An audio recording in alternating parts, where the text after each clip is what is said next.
Folks, Bobo's here. Welcome back to Three Zen. Grab a cup of coffee, sit down. Let me tell you a couple stories here this morning. The first one I'm going to address is part of this thread I have going on what it was like to go through pilot training in 1970, 71. It was a blast.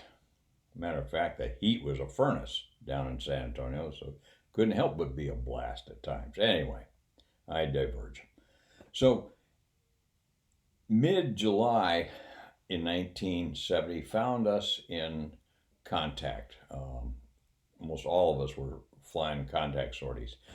By this time, I had soloed out. I'd had one ride solo, and now I was back in it practicing aerobatics, stalls, recoveries, nose high, nose low recoveries, um, spins, spin prevention, and then a couple different landings, no flap, simulated single engine, and normal landings.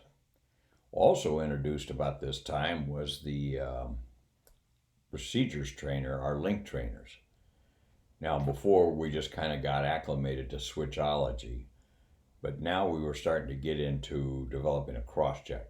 A cross check in a T-37 really was a cross check. You had to look over here for one instrument, way over here for another. It wouldn't surprise me if there wasn't one behind us, just to make it really challenging. But at any rate, we soon figured it out. As someone noted in a comment here a while back, these T-37 simulators were really link trainers. They weren't simulators by any stretch. The difference being a link trainer was kind of like more or less a box. It was a cockpit makeup. It was actual cockpit, but there was no motion and there was no visual. So you just walked in the thing, and then closed the canopy, and away you went. It was fully functional as far as instrumentation went, but beyond that, that was it. Links were run by very elementary computers, which for that time were quite advanced, I suppose.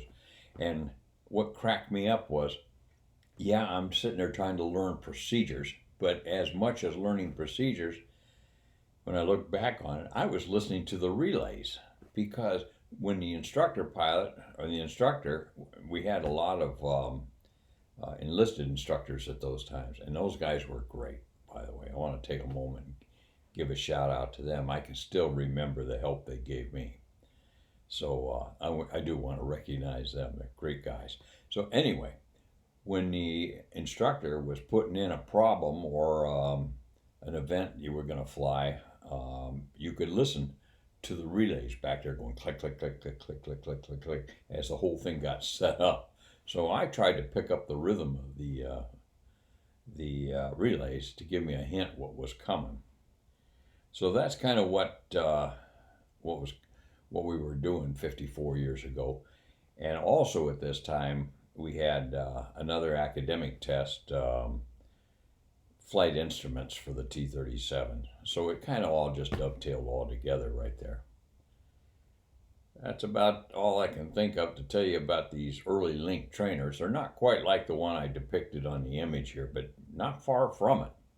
So with that, good to see everybody. This is Bobo, Base Gear. Stop.